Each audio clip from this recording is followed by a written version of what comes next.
because I'm only 11 years old doesn't mean I don't know what making love feels like. It feels like eating a delicious cheeseburger. Feels like eating a cheeseburger. Or watching parkour videos for 3 hours straight on the internet. That's what making love feels like, I reckon. And I know it's breaking the rules to compute before my tea time.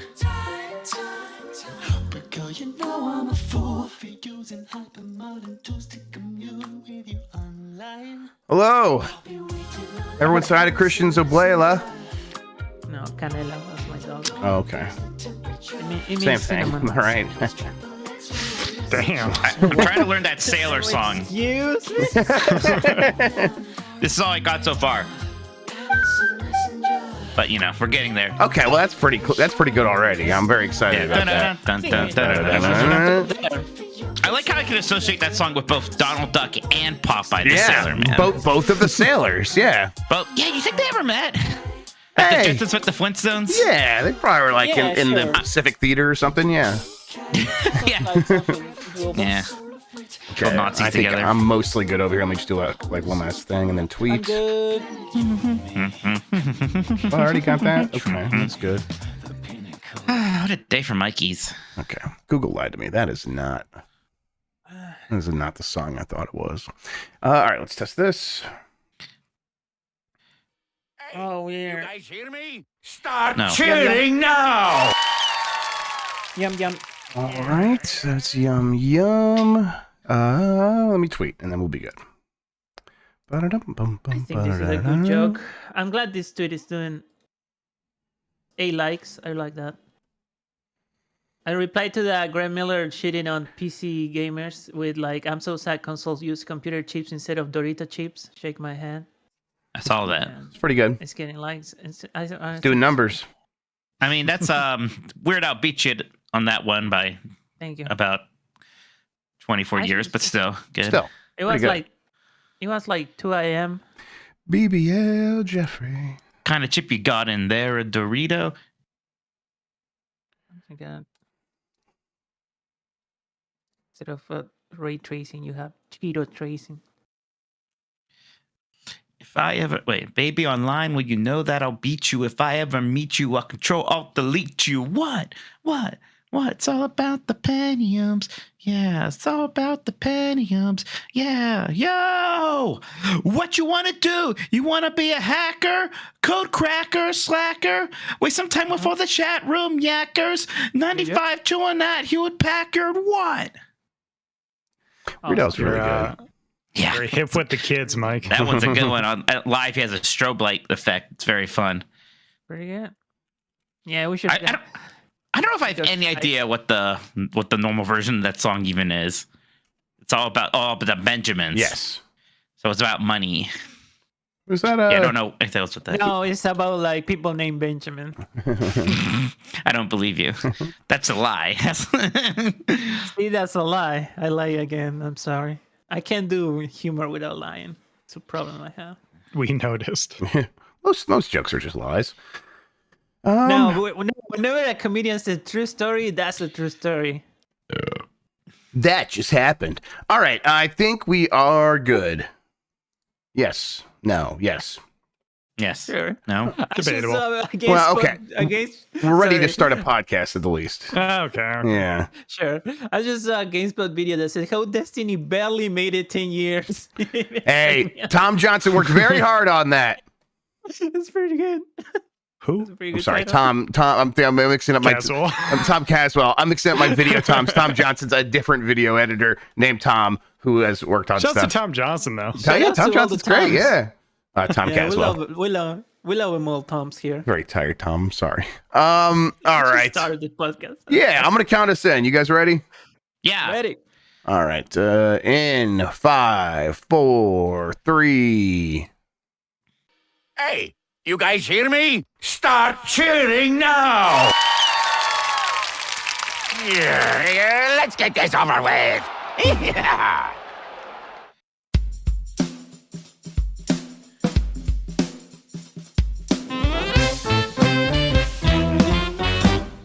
Woof woof. Minotti, and I am a Nintendog. Hi, I'm Jeff Grubb, and I am a Nintendog. And we are the last of the Nintendogs. Today, Jeff, I'm gonna get it out of you. You will tell me when the Nintendo Direct is. Oh, what? Also, YouTube.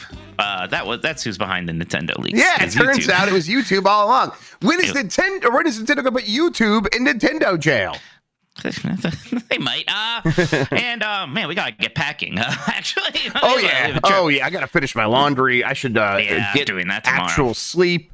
There's a whole bunch of stuff that I need to do. Yeah. I better. Yeah, my flight's very early on Thursday, so I'm gonna sleep mine's a lot early tomorrow. enough that it's like I basically got to get up first thing in the morning, get to the airport. So, and it's I don't park at the airport because I try to leave the van here for the girls to have to be able to get around and stuff. So because the girls have to drive too. Exactly right. They got the mall, right? They got to get to the mall. Yeah, they gotta go. Those mall rats.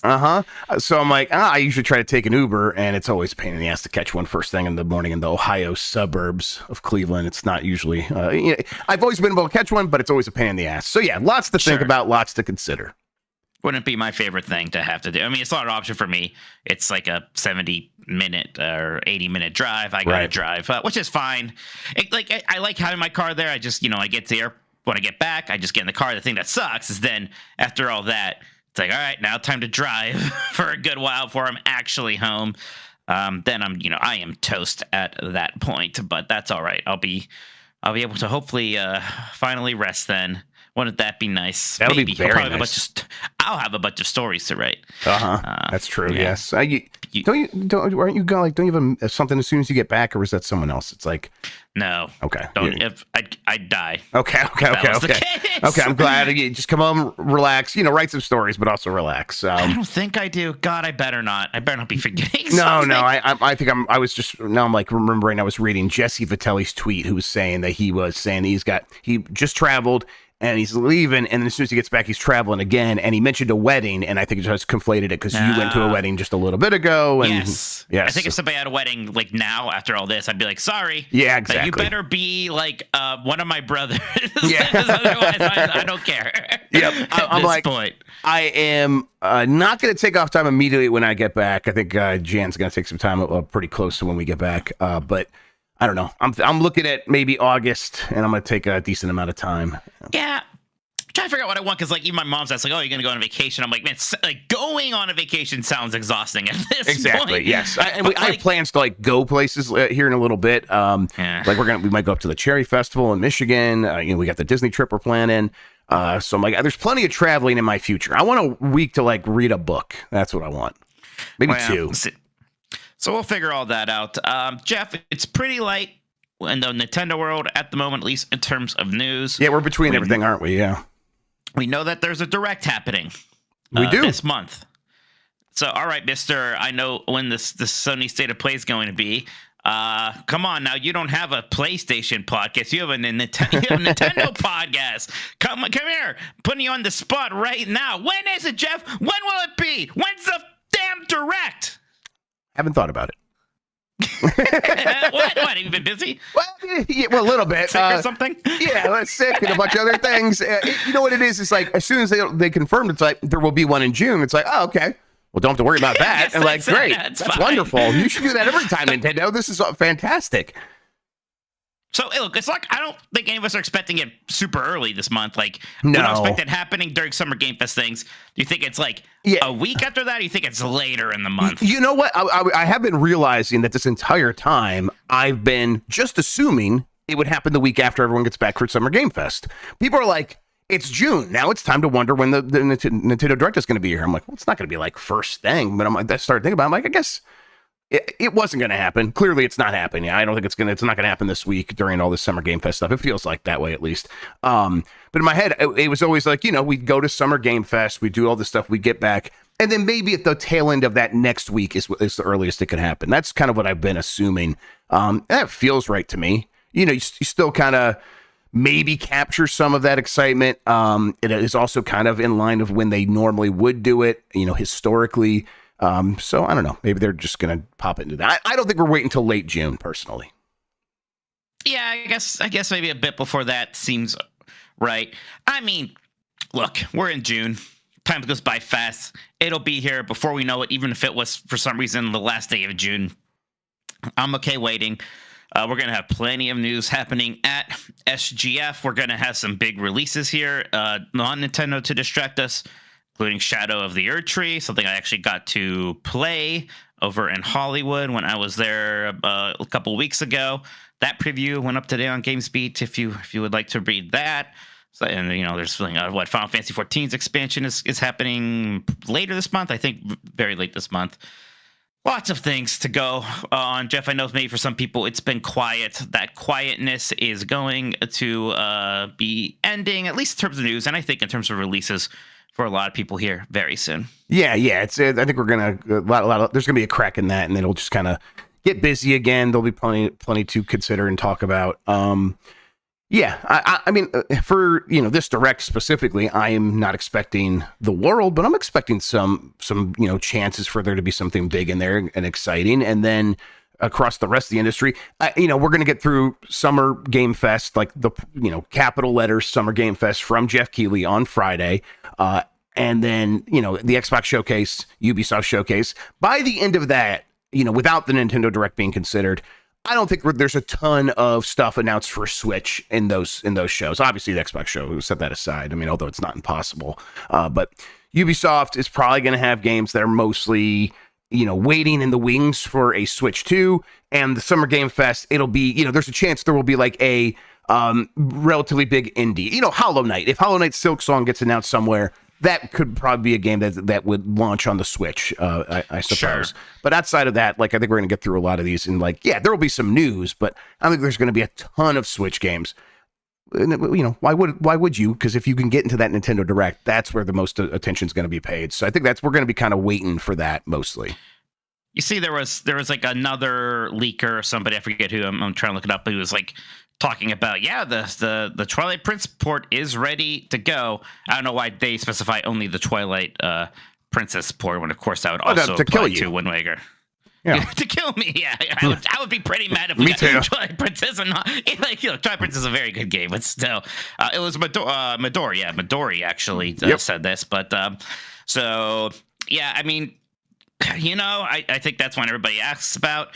Again, I don't see why not. If not now, I don't know what we are waiting for if we don't announce those at this Direct. And it's funny, the existence of those games is so widely just known. I was listening to the Besties this weekend when I was mowing my lawn, and Russ and Chris Plant over there were like, "Yeah, we've heard about that a bunch of times. That's probably going to happen finally." It's like, yeah, of course they've heard about it. Everyone has. So, yeah, if not now, when I would kind of pull my hair out if it doesn't happen now, because it would just make all the sense in the world. You get a couple of Zelda games out on the Switch this year. That's better than nothing by a long shot. So I hope so. And if we get 3 to 4 to 5 games in that range of something from the GameCube, something from the Wii updates or the Wii U, like HD upgrades and all that stuff, I'll be pretty happy pulling out my Switch. I've been, obviously playing a lot of 1000 Year Door. Still really like using that system.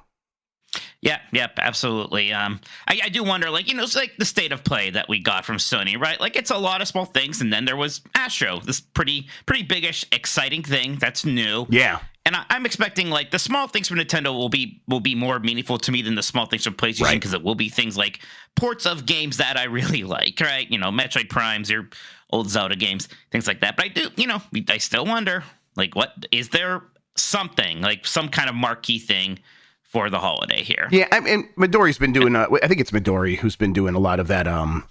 Hey, here's a code name for stuff. And there was one that's Zelda related that is maybe not one of those remasters. Do you think we could get a follow up to Link's Awakening remake, something along those lines?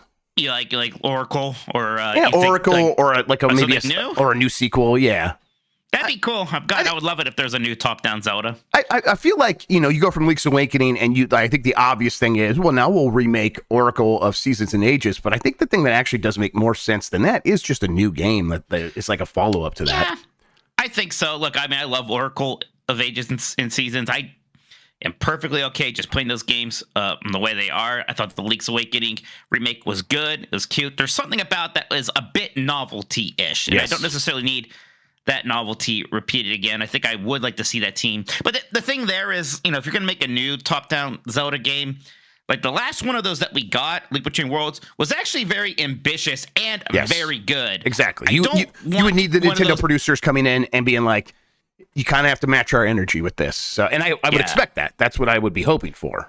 I don't want something that's only a quaint throwback, I guess, is what I'm saying. No, yeah. I want big ideas. Yeah, I mean, I want what I want from the Metroid Dread follow-up. I want like Metroid 6. I want, a new Zelda top-down 2D game. And I want them to feel like real new sequels in an alternate universe where like big, expensive 3D games never happened. That sort of thing. I don't want like the new Super Mario Brothers, where it's like, well, here's your first 2D Mario in forever. It's very basic and simple, but you're going to be happy to have it because it's been so long. I don't want that. Right. And in a lot of ways, it's like, you get that in a perverse way with like Breath of the Wild and Tears of the Kingdom, where it's like, hey, we're simplifying some of the aspects and kind of just throwing you in there and letting you explore it. So I kind of want the 2D Zeldas to be like, and here is the Zelda formula as most people understand it, dungeons and all this stuff, and then play around with the formula the way Link Between Worlds did. Obviously, be ambitious in that way, but I want them to like be like, this is where we can embrace some of that tradition a little bit more. Yeah, so that would be exciting. There's going to be something. There will be something for this. I don't think it's Metroid Prime 4. We'll find out soon enough, though. It's Metroid Prime 4, everybody. Let's go. It's going to happen. No, it's not happening. All right, Jeff. You're not allowed to be excited for it if it is, just so you know. You're not allowed. Boy, do I like breaking rules. So yeah, previous Nintendo leaks, apparently a source of that, and a lot of other leaks have just been Google employees. Did you see the insider gaming story on this? Did you pick up anything from there when you were a little bit? But I think you probably know more. But like, there's like, it's kind of like I don't know if industry is the right word, but it's a whole thing. Yeah, I mean, like a cottage industry apparently, where someone was like legit like selling these tips to other leakers for. They said 3 figures, which could mean $100, could mean almost $1,000. Yeah, it's a weird thing, but apparently this is a well-known aspect of YouTube. It's like YouTube employees can just go watch these videos, private or not, no matter what. Weird. Yes, that's pretty wild. Because I mean, I think even in the State of Play leaked, I think I don't know if it's the exception or no fact that that's how it happened. Again, a similar thing. It makes me wonder, man. I mean, it's nice to set those videos to private because then once it shows up on your stream, you just unprivate that video. Now your trailer's there. That's why they do it. Yep. But man, I wonder if people are going to be pretty skeptical of doing that if they just know that there are people pretty openly just selling that information out there. Yeah, it's kind of wild. Yeah, this was originally like noticed because KSI, that very popular streamer, did a video where he gave away like several $1,000 Amazon gift cards worth more, like in total being like more than $10,000. And when the video went live, all of them had already been redeemed. So it's like some contractor was just going in there, watching the video and redeeming all those and getting $10,000 worth of Amazon gift cards. Obviously the relevant stuff is to the game for us here is like to Nintendo, but apparently it's like they aren't like fixing this or doing anything about it. They are just firing people who exploit it. And so it's probably going to keep happening is the weird thing here. And I, to a certain extent, I get like the need to watch all videos on your platform, even private ones, for security and legal reasons. Like, someone uploads a private snuff film, you need to be able to do something about that, regardless of like, whether they have it private or not. But it's Nintendo, right? It's like, these are just their own secrets until they're ready to announce it. It's strange. It's also like, if Nintendo wants to do something about this, there are ways around this. You just wait, and if they care, they can do it that way. And if not, then they could just keep uploading the way they always have. And 2 days before these videos go live, we'll just have all the news break, just like we just happened with the PlayStation Showcase, which in the Insider Gaming story, he's like, it's pretty clear to me that this is still happening, and that's exactly what happened with the showcase, to the point where once the video was uploaded, several people reached out with the list of games and had like they were slight variations based on like what region they're in, that sort of thing. So it's just They're continuously like crawling happening. all over themselves will be like the one who gets to leak it. Exactly. Yes. It's strange. And I'll say I don't think I've ever encountered one of these people personally, as someone who like has people reach out with leaks. I think maybe sometimes these lists, they like find their way to me like through, conversations I'll have with people, but I don't think anyone's ever reached out to me. Probably because I'm like, I'm not going to pay you fucking money. Are you crazy? Get out of here. No, absolutely not. Who cares? Yeah. Fair enough. All right, Jeff, that's it for our kind of topics here. Well, why don't we dig into the super chats now, huh? Yeah. Let me get them up right here. I'm looking at them. Let me here. Start here you with. should send in super chat too. We read all of them, don't you know? That's right. We'll get to all of them before the end of the show. Let's start here with Radu Pericol Tiganes, who says, since Mike is the most boomer guy I know, lol, Huckleberry Hound Spaghetti Western, what are your favorite underrated Gene Hackman roles? Been on a Hackman binge lately. He rules. Your hack bro, Octo. Octo, I legit went on a Gene Hackman binge like 2 years ago. I was like, man, Gene Hackman fucking rules. I love this guy. How about you? Mike, do you have a go-to Gene Hackman? It's weird. I have like somehow just not seen a lot of Gene Hackman movies. Like I never saw the original French Connection. I haven't seen even like those original Superman movies. Like my exposure to him is weird. Like I think I saw his last movie, Welcome to Moose County or whatever, with freaking Everybody Loves Raymond. So yeah, I'm severely lacking in my Gene Hackman knowledge. I would Octo, you've almost certainly watched this if you're on a binge, but The Conversation is truly an incredible movie. A really neat thriller about like him being this guy that like can like listen to conversations remotely and finding out like some dirty secrets of people and trying to figure out what to do with that. And him slowly losing his mind. That's a really good one. But yeah, I don't know. I like some of his fun ones. The Royal Tenenbaums is great, obviously. Yeah, God, I haven't seen that. The one I feel really bad about not having seen is Unforgiven. I should absolutely see The Unforgiven. Maybe the top tier one that is like, if you watch this movie, you haven't seen it, and if you are in that sort of like boomer dad movie mood, Crimson Tide. This is an all-time banger Tony Scott movie. So much energy, such style. It just rules so hard. Crimson Tide is an easy recommendation. Is that about submarines? It's about submarines. That's right. Yes. That sounds amazing, actually. It's got Denzel Washington and Gene Hackman fucking butting heads the whole movie. It rules. God, I want to watch it right now. I have seen The Birdcage. Yes, Birdcage is great. He's great in that too. Very good. Yes, good stuff there with Timon in it from Timon and Pumbaa. Was he Wyatt Earp, or he was then Wyatt Earp at least? That was Kevin Costner. Okay, yes, I think he plays the bad guy in there, or maybe his brother. Oh, fun, cool. All right, let's see here from Dorachi. There should be more Nintendo Lego like Pikmin. Dorachi, I agree. I think we'll probably get there eventually. It seems like they are spooling these things up slowly but steadily. Yeah, we got Animal Crossing Legos. What's next? Do you think? We will. I mean, there's gonna be more Zelda. You mean like what's gonna be like the next franchise representation?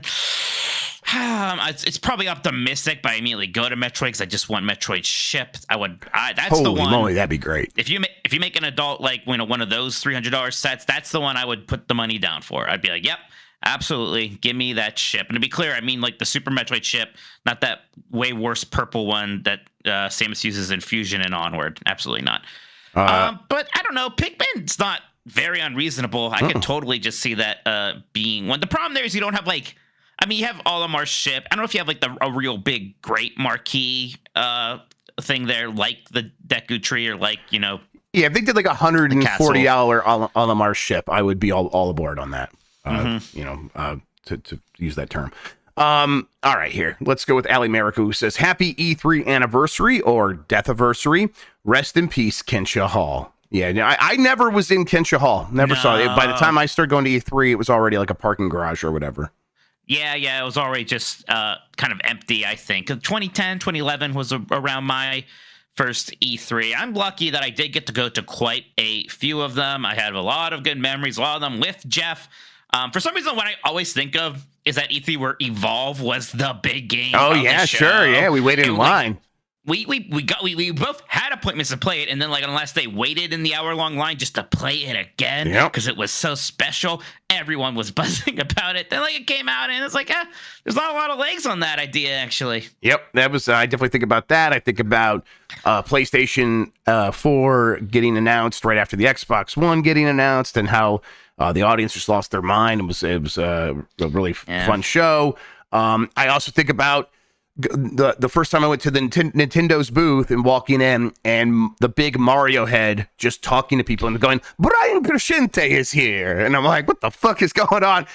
Chris over at Aftermath just wrote a story about this if you guys want to see what I'm talking about. But I talked to him about that, and he's like, yeah, I remember this. I'm like, he was DMing me last night. I'm like, yeah, it was really strange. But also, I'm like, is this normal? This is my first time at a Nintendo booth. Do they do this all the time? Apparently not. But yeah. We got to see some of like the great super themed booths. We saw, the Breath of the Wild one, the Mario Galaxy New Donk City one, that Luigi's Mansion 3 one. Love that stuff. Yeah, a lot of good stuff. I remember the really elaborate Hoth base line we did for the first Star Wars Battlefront remake. Darth Vader just walking around with the stormtroopers. That picture we took for that was like the picture we used whenever we need a picture of the two of us or something for a very long time with some stormtroopers or something. We were wearing we were wearing a suit, so it's like, okay, we could just use this for everything. Yeah. It was fun for me. Like, some people even like then were like over it because it is a big, loud spectacle. Big shock. I quite enjoyed the big, loud spectacle. I liked that. It was just like Disneyland. Something you want to see? Get in line. That's right. All right. This world makes sense to me. That does remind me. You were out the Elden Ring thing this week, and I know it's not too Nintendo related, but that seemed pretty themed. Was that a lot of fun? Oh yeah, I can tell you what. You could see some of that Elden Ring money being put into the event. I mean, it was at a Hollywood cemetery called Hollywood Forever. Like they took over like some Masons building or something for the demo. They made this giant replica of the egg that Michaela is coming out of. Oh, look, there I am smelting. Yep. Yeah, that's funny. So yeah, this guy had a weaponsmith station set up, and he was like, who wants to help me smelt a weapon? And I am, me. I'm like first one, me. So I'm going over. There's a, release form. I'm writing that. I'm like, this is hard to do with my broken wrist. And then I'm like, wait. The guy's like, is your wrist okay? I'm like, yeah, it's fine. It's great. I need to smelt. Yeah, and I try to hold back a little bit. Probably shouldn't have done it at all, but I had to hit a sword with a hammer. But did you think about like using the left hand, or was it like going to be you needed accuracy? I didn't want to embarrass myself too much in front of if you're watching the video, this very professional looking weaponsmith, right? And I already did embarrass myself because I used the wrong side of the hammer first, so it wasn't my best moment, but it was a moment. Well, it looks like so Tam sent me this, and I'm like, God, Mike must have been it is like a pig in shit because it's like all the theming and stuff. That's great. Exactly. Yeah, they had like a string choir there with like a lady vocalist too, doing stuff. It was pretty nice. It was a fun event. We got to play the game for like 3 hours. It was good stuff. And thank you to Bandai Namco for inviting me to that one for sure. T-Bucket23 writes, beat Paper Mario N64 yesterday and already started the Thousand Year Door remake. Does Goombella have the hots for Mario? ? No, I think she's just kind of. She's just nice.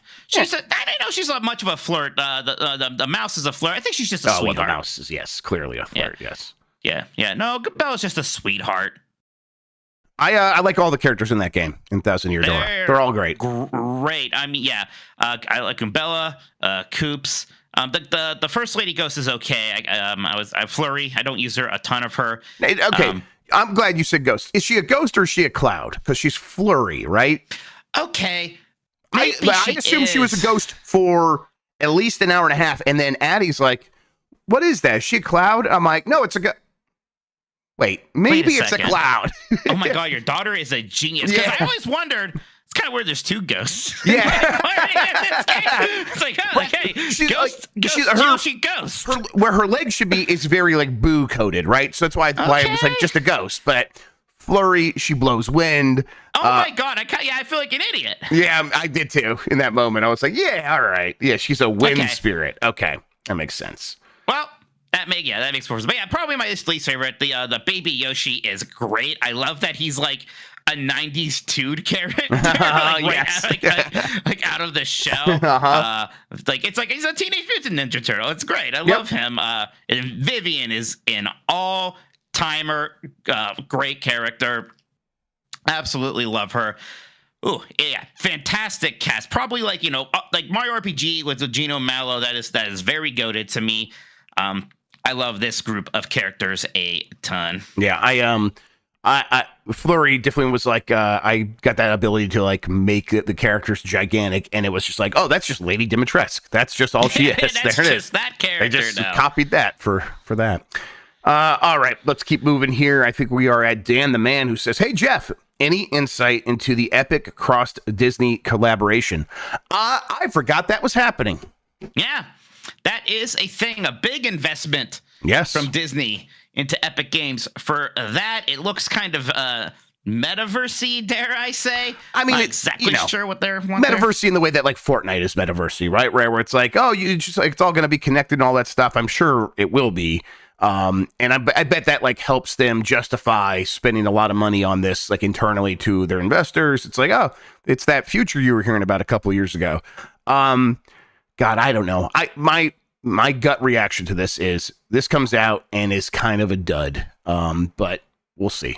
That's based on nothing. I hope I'm wrong. It'd be cool if it turned into a big thing. Although I say that and I'm like, yeah, but I also kind of hope they just keep making video games too.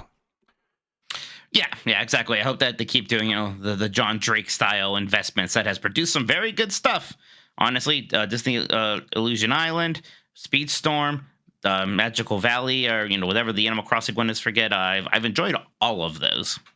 Let's see here from El Grug. So is Dan going to adhere to Blight Club rules and dress up as Super Dan for the Giant Bomb couch, like how Mike dressed up as Robo Mitch? Now, is that a rule or is that just Mike? I think that was just yes handing, like he claims he doesn't do. Yes. Yeah, I do yes and sometimes. Nobody's told me to pack any costumes this time. I don't have anything already, you're safe for this one. I'm sure next time we all get together, there'll be some reason for you to dress up, but for this one, you're safe. I could tell Dan to bring the costume. I don't know what we would do there, but we'll see. Let's see. That was the one I just read. Big Fresh 37 playing that Tricky Madness demo. I don't know what that is. You heard about Tricky Madness? Tricky Madness. No, I don't know that one. Tricky Madness. A lot of good. Tricky Madness. Steam. Okay. Open world mountain with secrets and collectibles. Oh, it looks like a 1080 like, or perhaps an SSX like. It looks like a lot like SSX. Yes. Okay, I'll check that out. It's coming out in Q4 of 2025. But there's a demo now. Okay, I'll check it out. It literally says inspired by classics like SSX and 1080. That's interesting because, like, I know those are the two most popular games like this, but they're very different. They're very Tony Hawk versus Skate. Yeah, come on, pick a lane.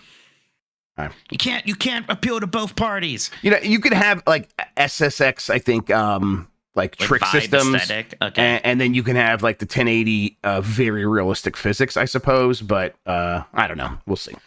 Did you watch us play that? Mountain destruction or downhill domination. Domination, yes. Double D is what you call it. PS2. I did watch it. It looked so fun.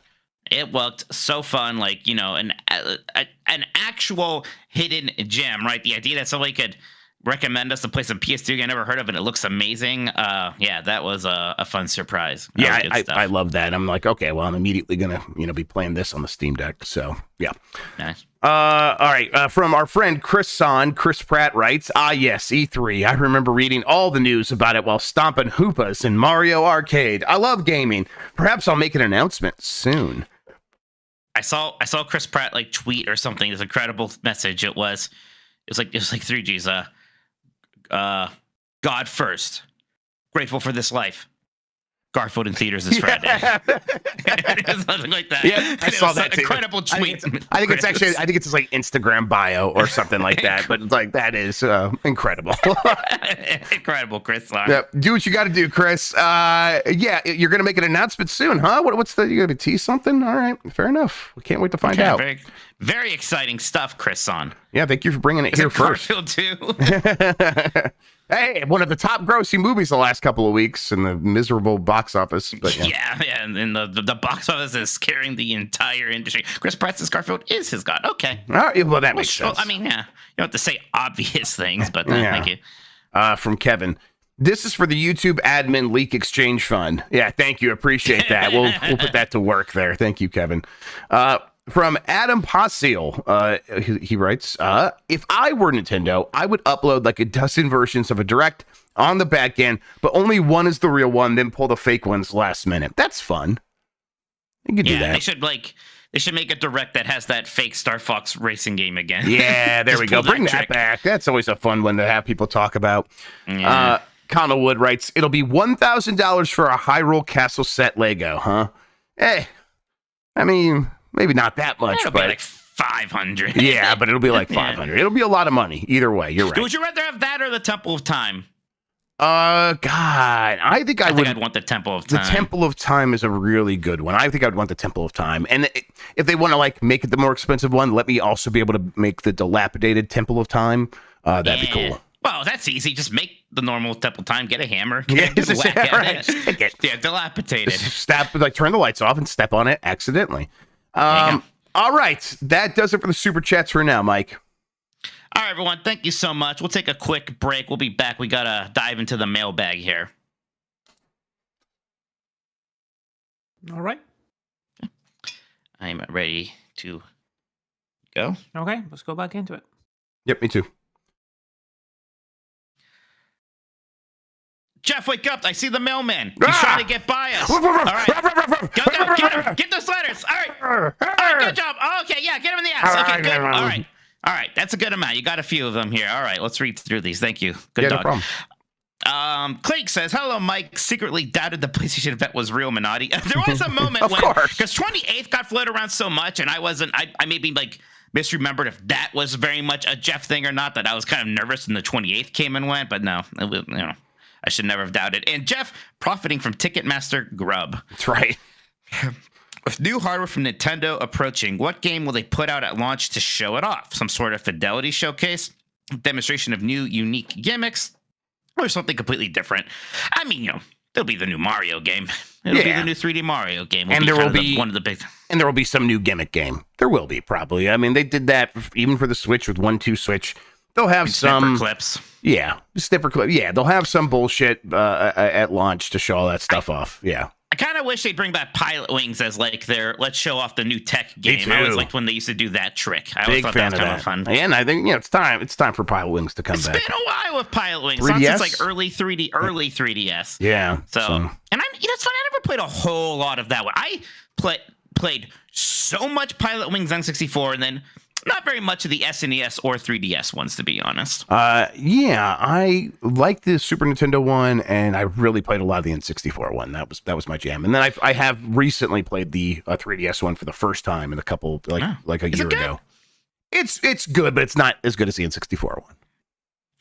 The Uncharted Wolf says, how's it going, dogs? Everyone keeps talking about Zelda ports and remasters, but the game remaster I most desire is Kid Icarus Uprising. I always forget about Want this, more people to experience this masterpiece, and the idea of the game being in HD with better controls gets me unreasonably excited. What's the likelihood it shows up in this month's Direct? I mean, I also always forget about this one, and I think pretty likely. Like, not like 80%, maybe not 70%, 60%, maybe. Yeah, I mean... If you just think about it circumstantially, like you have that team at Bandai Namco that was working with Sakurai on Smash Brothers, and then, that's done. And they could, of course, they can go work on something else for Bandai Namco, but the report was that they're working on a 3D remaster or remake for Nintendo. Right. Why wouldn't it be this? That's Sakurai's game. And he was kind of coy about it when he did one of his YouTube videos talking about Kid Icarus Uprising. Yeah, like... Yeah, it seems like it's happening. And again, if we're not doing some of this kind of stuff now, when? Like, maybe that's a Switch 2 thing, I guess, but seems more like a Switch 1 thing. And you know what? I'm somebody who did not really play much of that game the first time around, and I don't know why. It just kind of didn't. And everyone talks about how amazing it is, and I would absolutely love to see that remastered. It's, the 3DS game, the 3D was cool. It was a little awkward how you controlled that game. Right. Came with like the stand and stuff. Yeah. Yes, I'd be super down to see that adapted to the Switch. Yep. I'm hoping this is one of those games that we're talking about. It's like, hey, 4 to 5 games that are like, a Zelda remaster. This would be one of them. That'd be great. Philomax says there's been a lot of talk about the video game industry lacking growth. There's obviously other factors, but you think any part of this is a result of missing a mainstream event like E3? Chicken and egg, right? I mean, yeah. Like there's not an E3 because the growth doesn't justify it, right? Like it's a big expensive event. So if they could save some money by not having it, that helps them make, growth in other areas by saving money. I don't know how necessary E3 is for really getting your message out anymore. It doesn't seem like it would change things all that much if we went back to that. I mean, you could control the message a little bit more if you had a big live show where you announce stuff instead of uploading stuff to YouTube first. But does that really hurt them? I don't think so. Right. Yeah, it's hard to say. I mean, we would never know. But even if it was, I think the other factors, like the very long and expensive development time for these big games, the economic factors, people spending less money in general on entertainment of this kind, certainly seeing that with movies right now. Those are probably the big reasons. Haas Portal says, hey, yo, dogs, it's been very doom and gloom for a while in gaming, both in general mood and now sales figures. Do you think that Summer Game Fest and some big showcases could turn the tide? Feels like a last throw of the dice for 2024. I mean, I think 2024 is largely going to be 2024. There's still going to be some good games. It's going to overall be a down year for gaming. I don't think any big upticks can happen until we get to 2025. We get to Switch 2 and then later Grand Theft Auto 6. Maybe some other things. Maybe, the economy rebounds in some ways and just people find their way back to gaming. I don't think there's going to be a big turnaround this year.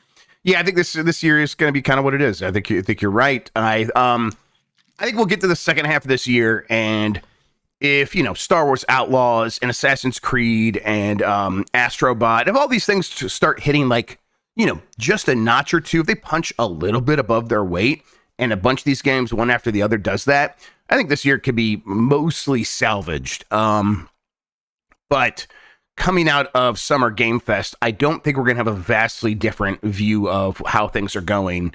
I think it's going to be mostly in line with what you expect. And then, that's based on what Jeff Keighley's saying about his own show, the show where he charges people hundreds of thousands of dollars for 30 seconds of airtime. He's like, yeah, it's going to be, 8 out of 10 show. So if he's doing that, for his business, he's like downplaying it. You can kind of get a pretty good idea of what to expect. And I think, the PlayStation Showcase was an example of this, where, hey, if you're excited about Astro Bot, which I think it seems like a lot of people are, you're probably going to be okay. But if that's not doing it for you and you're waiting for all those other studios to have their massive games, keep waiting. Joy Z says, since Capcom cashed in on the tall Dami Mommy archetype Resident Evil 8, what thinly veiled fetish should we expect in the reveal trailer for 9? I mean, it's not Resident Evil, but Jury and Street Fighter has feet covered so well. Yeah. I don't know if they could really go to the feet well. Get the feet well. What sorry, amazing! I have to interrupt you. My bad. Yeah? I just wanted to yell big feet. That's just, sure. It's gonna be just one giant feet the entire game. Yeah, That's a big foot monster following you around. Yeah, I could see that. It's just constantly flexing and stuff. People enjoy that, I think. Oh, there's you go. It's going to be a muscle mommy this time. Okay. That's which we also too. have in Street Fighter, but now we'll have it in this, and everyone will be. I'm not expecting Resident Evil 9 at Summer Game Fest. I think it was Midoriya, somebody said don't, and I kind of believe them at the moment. That would be a real strong one more thing, something that he says that he doesn't have at his show. So, yep. And, I did get that Capcom letter, though. That's like, Capcom Cross Summer Game Fest. And, like, they seem to be kind of promoting their presence there. And, there's some things that we're expecting. to see there, like Monster Hunter and probably some new Street Fighter 6 characters and whatnot. But man, it's like I don't know why I'm like the last time I got a card from them, Jeff, was when it was like, watch this Mega Man stream where we're secretly going to announce Mega Man 11. Mhm. To me, that was such a big deal. I'm like, well, there's got to be a big deal here also. What do we know? There are other things that could be announced, like some of these Resident Evil remakes that have been rumored, some of these other dormant franchises that could be brought back at any time. Path of the Goddess is out in 2024, right? They're probably going to have something to show for that, whether that's at the Xbox show or Summer Game Fest. No idea. But yeah, they'll probably have something like that. But say like something big. I want something else new and big from Capcom still. And maybe I don't know. There's a lot of big things already coming from them. Monster Hunter. It kind of doesn't get bigger for them than Monster Hunter Wilds. So we have to get past that before we can really expect much else. Unless we have a Mega Man 12, then nothing. Listen, I thought that went without saying. Of course, yes. Chaos Buckaroo says, "What is the longest drought between significant releases in a year you all can remember going through?" I would have a hard time specifically remembering. I owned an N64 and nothing else, so it was just pockmarked with several droughts between major releases throughout the entire system's life. It'd be 6 months here, a good 12 months there every once in a while. But yeah, specifically, it's hard to remember, hard to recall. But I definitely remember like reading EGM or IGN64.com and having other people talk about, well, we're in another drought, that sort of thing. So it happened pretty frequently on that console. Yeah, I remember that was a common complaint with N64. I mean, so many of the games that anybody cared about were just first-party Nintendo games. Yes. And they could only release so many at a time back then. That's right. Always Be Clothing says, I've heard some Disney experts state that the cartridge size of Castle of Illusion is 16 bits. The ROM was 390 kilobits, which fit with plenty of room on a 4 megabit cartridge. How do you think these people got it so wrong? Look, what happened there? I don't know what happened there. I know. So you read it like, yes, 16 is way too big. I don't know. Right, because if you at that time, video game magazines would be like, it's on a 4 meg cart. That was a big deal for a little bit there. Just a slip of the tongue. Let's see, cartridge size for Castle of Illusion. I mean, the point I was trying to get across, I'm sure, was that it was a small cartridge size for that game. Yeah, I mean, 390 kilobits is still just not a lot for a Genesis game. Most games on the Genesis and Super Nintendo probably do get up into the megabit, 2 megabit range on the small end. So yeah, that's a tiny little game. Yeah, and those sizes kind of generally got bigger as those console cycles went along. Yeah, you would get 32 meg carts late in the Super Mario RPG. I feel like it was a massive cart. Yeah. Yeah. You know what it probably was? I probably just think I got crossed up with a 16-bit system. Yeah, that's what happened. 100%. It was totally. And it's like, I could see how that would happen. Yeah. It's funny because you think that this info would be easy to find. Like, what is the cart size for each game? Yeah. Especially when what people say, a YouTube video like Sega Lord X mentions it with every game they talk about. Like, it's important, but that's not very easy info, at least for me to find in I found cursory glance. Found it on Vim's Lair. Shh, don't let. What the fuck? What are you doing, dude? What? It's already too late. Like, what are we doing? It's too late. It's too. Nintendo found it. All right, it's fucked. It's too late. I know that 60 bits refers to the processor type. I think I just got right. Yeah, he was just in the moment there. Or copy pasted something wrong in a note to a different note. Sonic Hedgehog 2 was. Do they have a cart size on here for that? They don't. Okay, never mind. Or shit. Yeah. Jumpmat says there was a lot of speculation around a remake of the Oracle of Ages, Oracle of Seasons games. How about this? Why didn't that happen? Was Grezzo's time really spent better on a Metopia Switch port in an Apple Arcade game? What was their Apple Arcade game? No clue. I'll look it up. I'll go find that up. Y'all find that. But you tell me. I mean, have you did you jump into Oracle or Seasons when they got put on NSO? I didn't spend much time with them. I want to for sure. But Capcom design thing. Well, they should just step up their game a little bit. Jet Dragon. They made a game called Jet Dragon on Apple Arcade. Okay, sounds like a Nicktoons show or something. Is it like a Panzer Dragoon like? Interesting. No. I don't know. I'll get to the bottom of this. I think Grezzo's probably going to have something here in the next couple of years. And I hope it's a new Zelda game. That'd be great. Okay, it's not. It's drag. It involves dragons. But it's more about flying. I have no idea. It doesn't look terrible.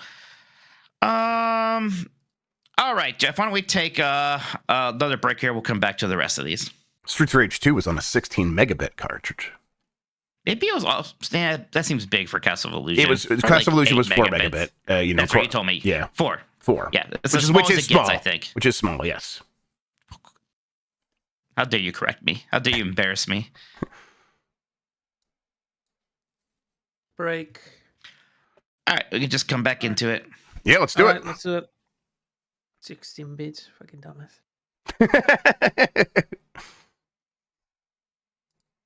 All right, Jeff, good news. I followed the trail of the mailman. You ripped a good hole in its bag, so there were some other letters on the road, like a little breadcrumb trail. I've been picking them up, so we can read these as we go along here. Exciting. Weisman says, hey, Mike, how's it feel to know that Dan is your new best friend? Hey, Jeff, what are you going to do with all this new free time? Oh, it's fantastic. You know, Mike's not always bothering me with his emotions and all that stuff. Yeah. It's really good. Jeff's free time. Yeah. Yeah, Weezman, it's coming out my ears, this free time. Yeah, I think Dan's like is hanging out with Tim Turry tonight and like they're making tiki drinks for each other and watching Point Break or something. It sounds like a pleasant evening. That sounds like an incredible evening. Yeah. Point Break is a perfect movie. He's right. It's so good. I was listening to him and Bonk do their podcast, Panning the Stream, when they first watched that movie, when they did the Summer of Swayze, where they watched a bunch of Patrick Swayze movies. And I'm like, listen, they haven't seen this? They're going to love it. And then, yes, it was like just a gush fest the entire time. I love that movie. Thank God the Tiki Bar is open. I hope we can get Dan and you into Trader Sam's in Disneyland. It can be sometimes a little rough to get in there, but hopefully. I'm hopeful. Me and you should be able to, because we'll just have all night to do it. Yes, we'll be good. We don't have to catch a plane. All night. Yep. Max says, Jeff Keighley has recently been criticized for his latest remarks regarding Summer Game Fest and him emphasizing that it's a more quiet year in video games. What would be the best way to straddle the line for trying to temper expectations without undermining the game and games and developers that will be highlighted, while also justifying the event as something that is a net positive for all involved?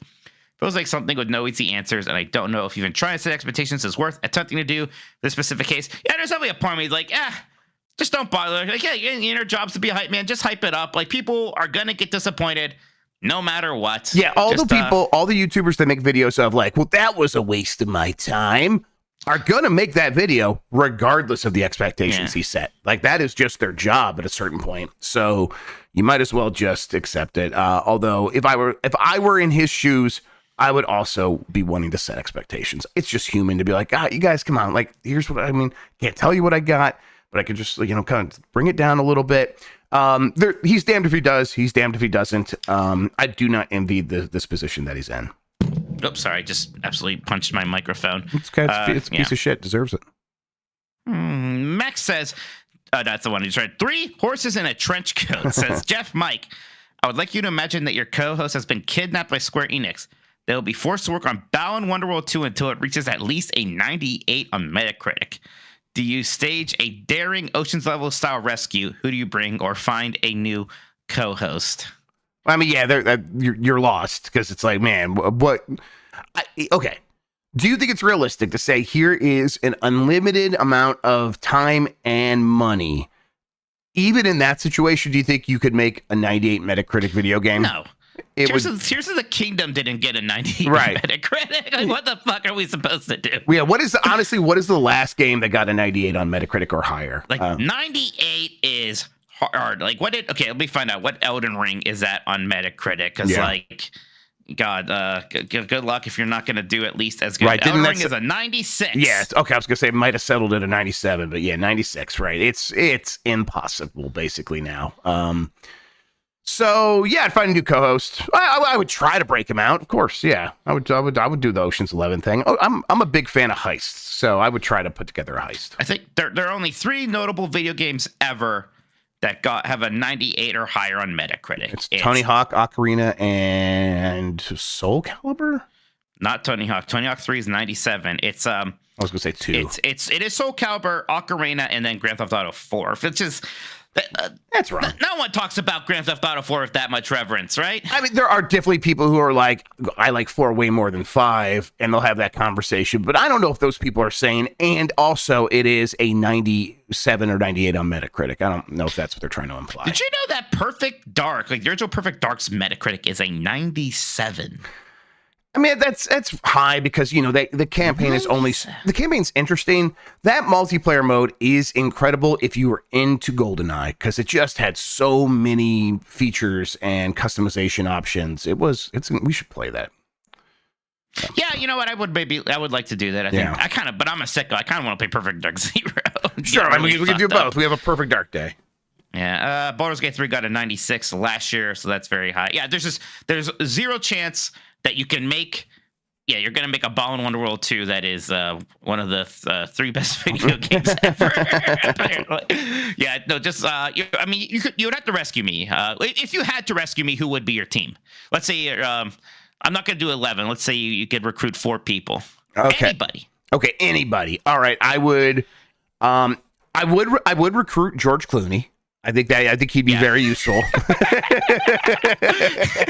Mostly, I just want to meet George Clooney. Maybe ask him if he wants to be my new co-host. Yeah, he just got some tequila. Yeah, exactly. And then I would want some games journalists that fully understand the ramifications of what we're dealing with. So I'll bring in Imran Khan, and then I don't know, maybe like Rob McElhenney and what's his name? His friend that plays Deadpool. There we go. Movie stars mostly. Ryan Reynolds. Yeah. What about Chris Pratt? Oh well, Chris Pratt. Okay, you're right. That should have gone without saying. Of course, Chris on is our friend, you know, powered by God. Yeah, / Garfield. I mean, just breaking me out of Square Enix. You don't need the best team in the world. It's not like honestly, I think if I just brought some like cable television stars, I think most people in Japan would be like, "Holy shit, this rules!" Yeah, just bring the cast of Burn Notice, and you'll be fine. It'll be okay. Yeah, okay. Oh, man, they're just very distracted right now. We'll have someone walk in and go get Mike. I'll be right back.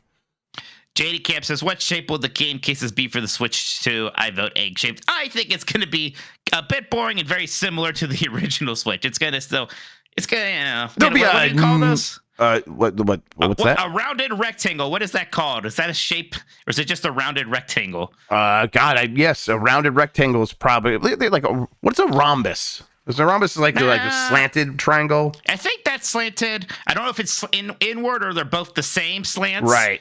There's a trapezoid. I always forget which that one is too. I think it's just rounded rectangle. Yeah. Yeah. Sean says squircle. Oh, I don't believe you. They'll change like the placement of like the Nintendo label, trademark, and all that stuff a little bit. Cryora says, "Hey Blight, Grubb, and Minotti. Friday was my 37th birthday, and my wife bagged me a Steam Deck OLED. Ooh. Spending most of the time trying to relearn emulation since the last time I did emulation was with ZSNES in the early 2000s. What's some things a mainly console peasant like me should know and try out? What do you guys use it for? Love you guys and hope you feel better. Grubb." I'm feeling much better, yes. That's good. I mean, if you should probably get RetroArch on there if you're going to be messing around with emulation, right? Yeah, and just actually go get EmuDeck. You don't have to subscribe to the Patreon for the Steam Deck version to fully function. Just go get EmuDeck, and that will handle the process of getting everything up and running. It's very, very easy these days. There's Retro Game Core is the video to recommend there for setting that stuff up if you want to just follow along with something. And then I think here's what I would recommend. Pick a handful of games that you want to actually show up in your Steam library, and then have all the rest be hidden. This is like part of like what it's called parsing, when you go through the process in EmuDeck and the Steam ROM manager thing.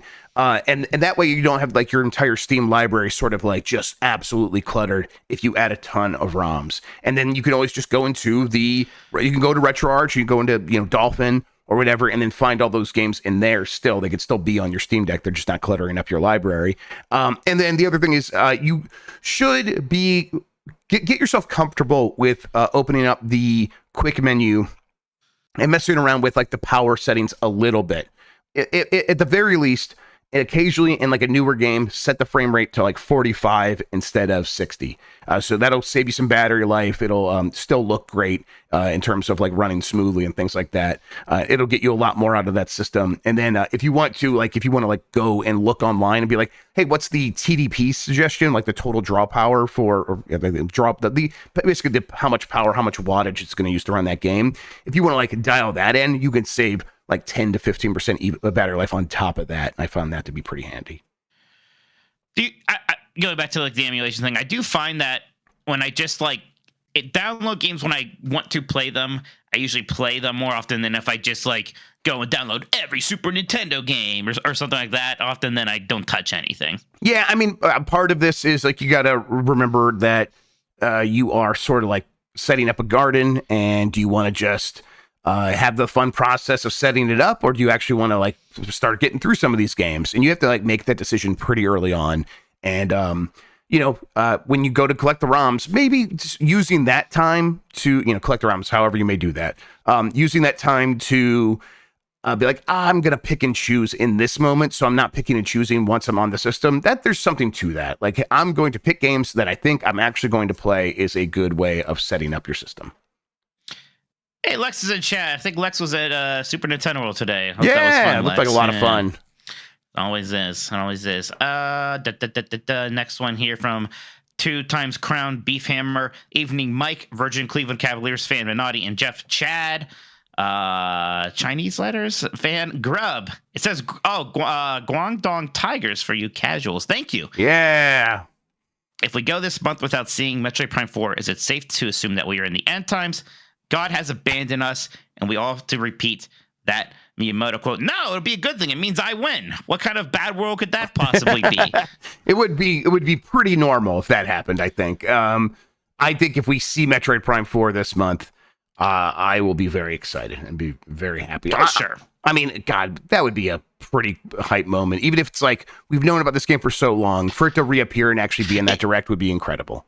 It is like I don't even actually know what to expect if I actually see footage of that game. I don't really know what I think it would look like. I will tell you one thing, and maybe I'm wrong. I don't expect it to actually be called Metroid Prime 4. No. They'll have some other take on the title. Metroid Prime subtitle or like Metroid something else at this point. Metroid Prime Forever.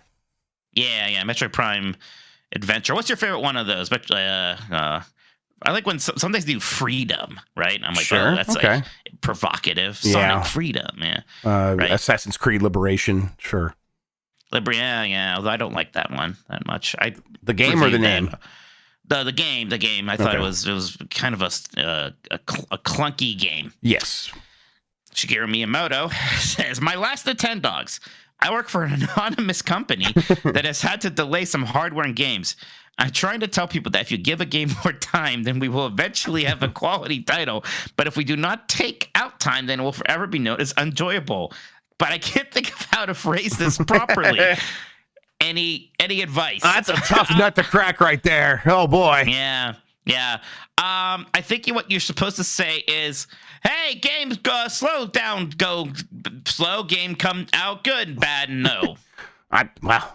Mike's a poet, everybody. Yeah. I'm a poet and I didn't know it. Yeah, there you go. There you go, Shiggy. I mean, Mr. Miyamoto. I mean, Shigeru Miyamoto, anonymous. I don't know if we're supposed to copy that name on that one show, but that's okay. Okay, well, lesson learned.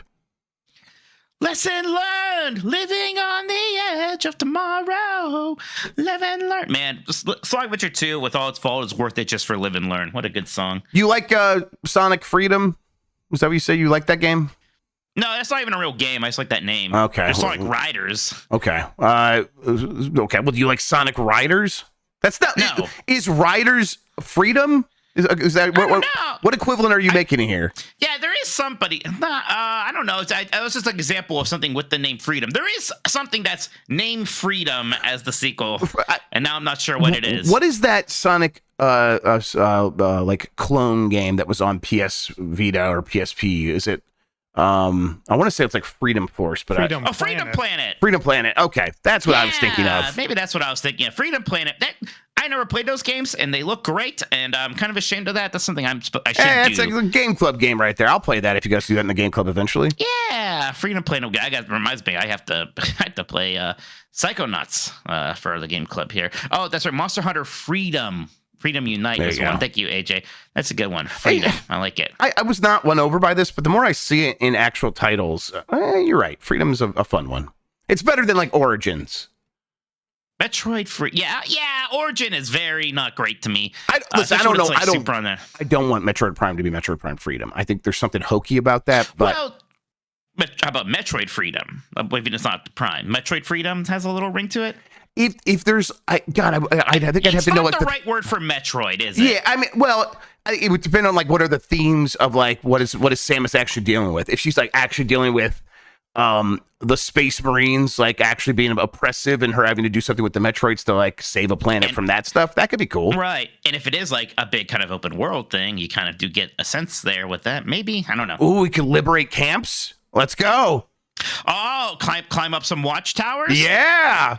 Oh, yeah. Man, they good made stuff. Metroid like Far Cry.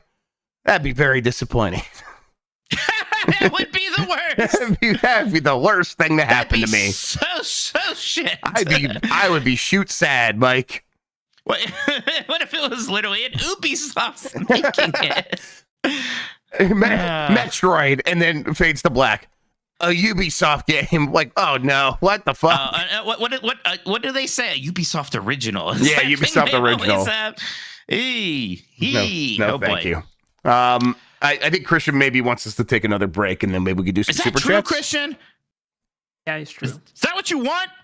He's just reading my mind. Sorry, Christian. Okay. Christian gets what he wants. We're taking a break. Live All and right. learn. We can just jump back in. All right. Last break. No more breaks Last from break. now on. No more breaks. Yeah, it's just like running into that wall. We're back, baby. Babies got back, and so do we. Jeff Grubb. BBL Jeffrey. My all my Nintendo gaming has been Thousand Year Door, man, and Same. I love that game. It's better than I remember, and that makes me so happy. Yeah, they nailed it, and it also I think it has it helps that there's an incredibly strong foundation there. But I've definitely said this on other podcasts. I just love looking at this game. It's gorgeous. Everything about it works in terms of its visual aesthetics. It is great character designs. The the pop out nature of the paper is a really good effect. I really love this effect is not worn off on me. The thought bubbles and the speech bubbles just floating around in the world, and like to the point where like when you are walking through a crowd and everyone's talking, you just have to walk past those bubbles, and that also looks incredible. So yeah, that goes a long way for me. And then everything else is just that tip top Nintendo quality. Writing, characters, combat, soundtrack. Yeah, are you flipping? So Are you good. flipping between the GameCube and the No. new music, or what? Are you all I think the GameCube? new music sounds so Okay. no, the new music sounds incredible. It sounds awesome. Yes. I love it. And I mean, those original compositions, it's so fun how like there's like that kind of menacing battle music, and then every once in a while, like some bars from the Mario theme will pop up in there, and it sounds so cool. A really great instrumentation happening in there. It's a fantastic soundtrack. It sounds so good. I think I haven't even really bothered flipping. Have you been doing that? I tried it for a little bit and then I flipped back. That's it. Yeah. I think the one issue I can agree with people on is maybe some of those sections go a little bit long. The good thing there is once you do get to the next section, it's usually so different that it's so refreshing that the pace like works. It still works for me overall. Like I don't think it's like the best paced game, but it's like far from being a problem because it's so good. It's going to change up so hard. It's going to be interesting again. It's so far from being like a Mario and Luigi's dream team in terms of bad pacing. Oh, clearly, absolutely yes. not. It's a completely that. different league than that, 100%. Yeah. But yeah, I'm in love with this game. I'm very happy with it. I have not had a lot of time to play it the last couple of nights, and I have been playing that Tiny Terry's Turbo Trip with my kids a lot. But now that's pretty much done. So I'm going to be the next couple of nights, especially when I'm traveling, a lot of Thousand Year Door. What do you have like a favorite chapter so far? I really like the wrestling, the prize Yeah, it was fighting great. chapter. Kind of realizing, like, I'm like, part of me was like, oh, it's just one fight after another. I kind of like that, and then like realizing, like, well, there's more going on here. This bandy guy, this bandit dude, he's got some secrets. I'm gonna look into some of this stuff, and it's like, well, nothing's really happening there, and it's like, oh, eventually you find out what all that stuff is referencing, and it's just a really actual intriguing thing, and I enjoyed myself with that. It's a ton of fun, yeah. And I like the chapter after that one is also very good. Has a bit of a twist at one point that I quite enjoyed actually. I think the having the characters join you in battle, do their thing, and then having them all have just very unique like exploration abilities as well. They just complement each other so well. So it's like, yeah, I'm excited about this character because of what it means for combat, but also because it's going to open up some elements in the world, and I just really enjoy that aspect of it. Yeah, and I love too. You usually don't have to use a partner, but it's often pretty kind of clear. Like, hey, the chapter that partner's introduced, you should probably use them. It usually makes sense there, and I almost always actually do. So every partner gets a good amount of playtime. Yep. It's not just like, oh no, I'm just going to use Goombella the entire game. It's not really like that. Yep. I also really like the Goombella hint system. She's not the only one to give you a hint, but it's like, I'm like, my kid was talking. I looked away for a second. What was I doing? Oh, I just hit this button, and she's going to tell me the general idea of where I should be, and it's the right level of hint where I still feel fully engaged with the game. Yeah, like there was, a moment where I just was I was missing something. I didn't realize I could push something, I think, in the game, and I was just like, I don't know what to do. I was like, oh, I can just push this button. Goombella's just like, we should push this rock. Right. I was like, thank you. Yeah, exactly. Good. Now I get to move on. I was like exploring outside of the prize fighting area. I'm like, oh, I can't wait to mess around with all this stuff. And then I just like came to the game the next day, and I forgot about all that stuff out there. And she's like, oh, just go to the hot dog stand outside. I'm like, oh, okay, cool, great, thanks. That's all I needed. Yeah, good game. Yep. It's well, it's fantastic. Very happy to have that on my Switch. Is it fun? Do you ever get like almost like a little sad when like some game that you love does get the update that it is the new definitive version? It's not necessarily a case where it's like, well, you could go back to the original, still kind of have like a different experience. Maybe for some people it's like that, but for me, it's like, this probably is just out of your door for me. As like a big GameCube fan, something about that makes me maybe a little bit sad. I was even thinking about that with like original Metro Prime to a degree. But it's almost like, the GameCube lost something in its library in some weird way. Yeah, I know what you mean. I do feel that way a little bit. It's it's not an actual problem, but it's yeah. For me, Link's Awakening, it's like, no, I'm still gonna have reasons to go back and play the original Link's Awakening for visual reasons and all this other stuff. These are like this is still the GameCube game. It just is the best version you've ever seen of that. And yeah, it's kind of hard to argue like a reason to go back and play the game. Like you can't really recommend Metroid Prime or Paper Mario: The Thousand Year Door to someone on the GameCube anymore. It's like, if you're going to play that, play it on the Switch. Yeah, that's exactly right. And again, not a real problem. And I'm sure No, I'll still but I be know fine what you playing the GameCube. But yeah, it's like something like, I look at my GameCube games. It's like, in some ways, it's more meaningful for me to play like some B-tier GameCube game than to play Metroid Prime on my GameCube. Right, and so exactly. Even though like if you ask me what's the best game on the GameCube, I'm like, Metroid Prime. Is that the one you want to play right now? No. I'll play that on my Switch. Exactly. I mean, it was like that with Wind Waker, right? I think that's kind of one of the first times I felt that's like, man, I love that I have this Wii U Wind Waker and it's like better and there's always improvements. So it's like, it's kind of a little weird that like in some ways Wind Waker is more of a Wii U game than a GameCube game, kind of. I don't know. At least it's more of a Steam Deck game. Yeah, so that seems for now. Yep. We'll see. All right, Jeff, do you want to read the rest of the super chats, please? I do. Yes. Let's see here. I think we are here at Chris Quinton, who's been very generous with these super chats. Let's start here with Genesis even and Genesis as well. With SGF coming up, is there anything you think might be there that no one is expecting? Also, can we do a D-Light Club where Jan hosts as you two fight for times in Astro's Playroom?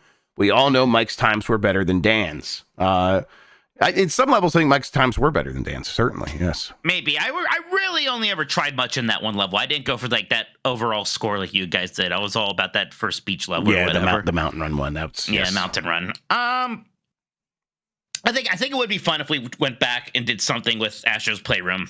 Oh yeah, we'll do that stream. We'll find time to do that stream. That's a good idea. Just like, hey, who can get the best time, today? That's a fun challenge. Yeah. Anything that we think might happen at SGF that no one is expecting?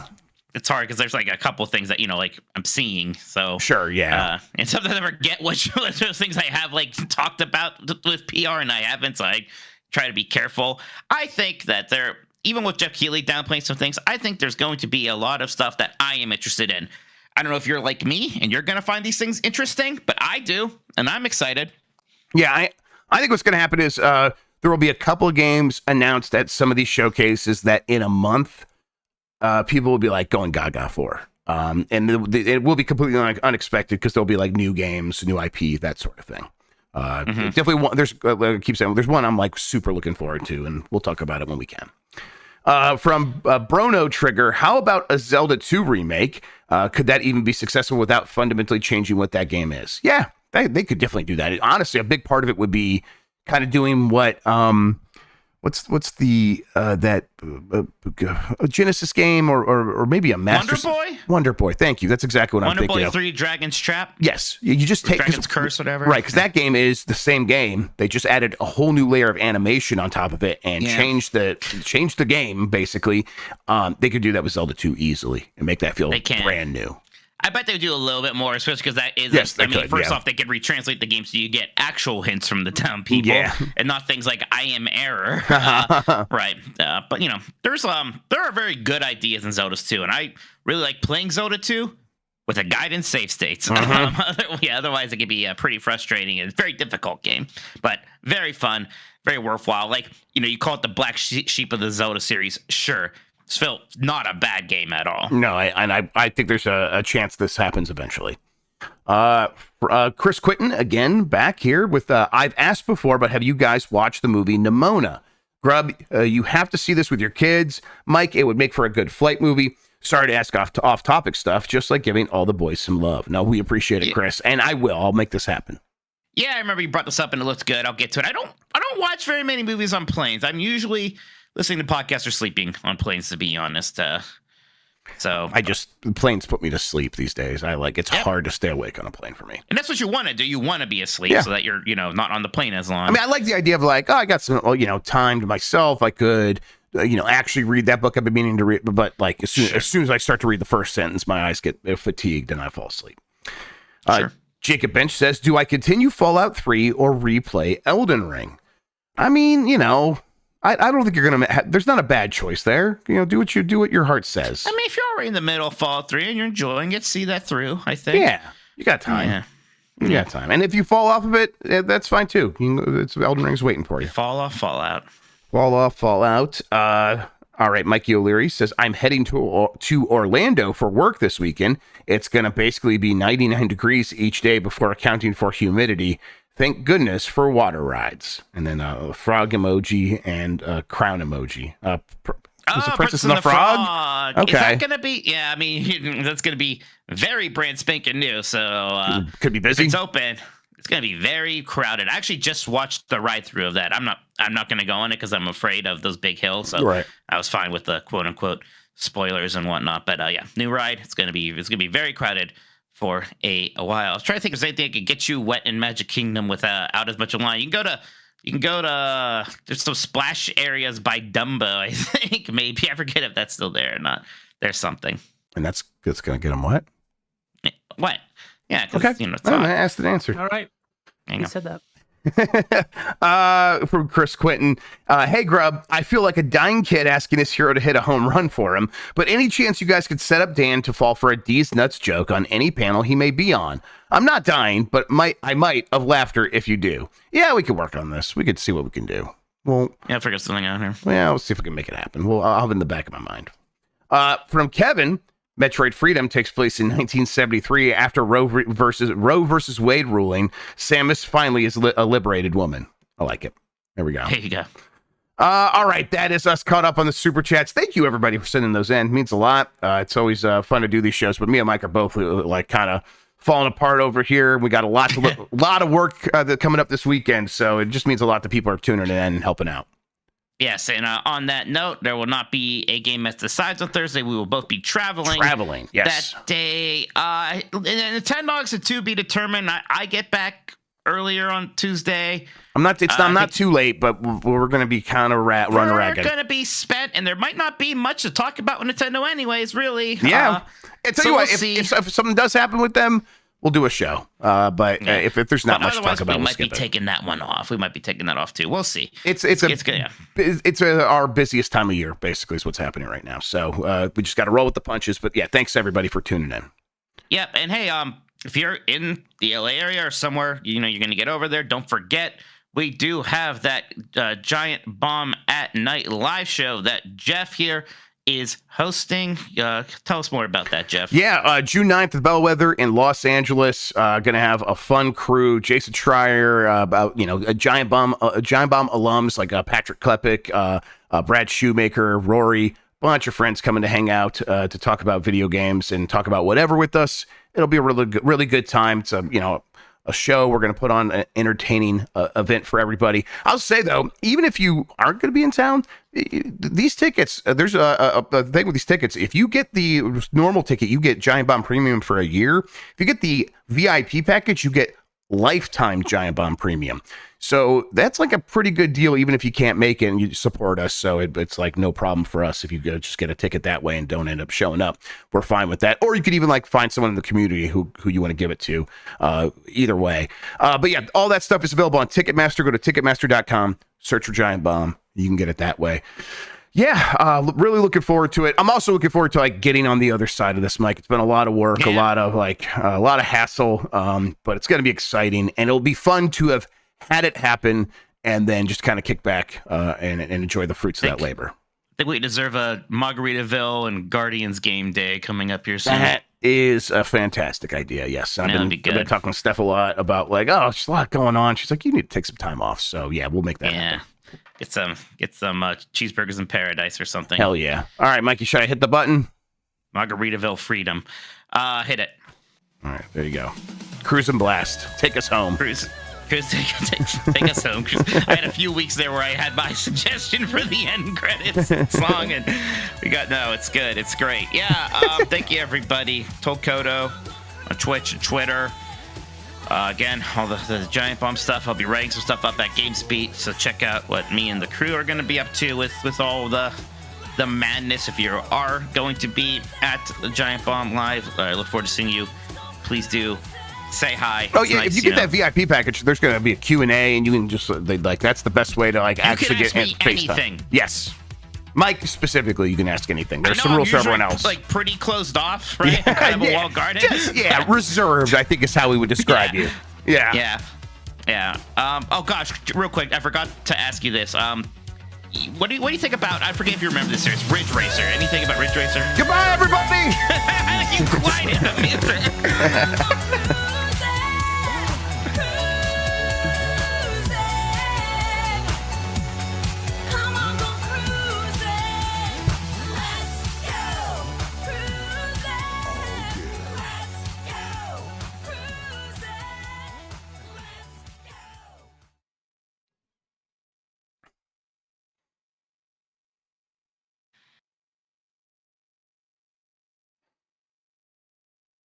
All right, Jeff. We'll see each other here. Okay. Yeah.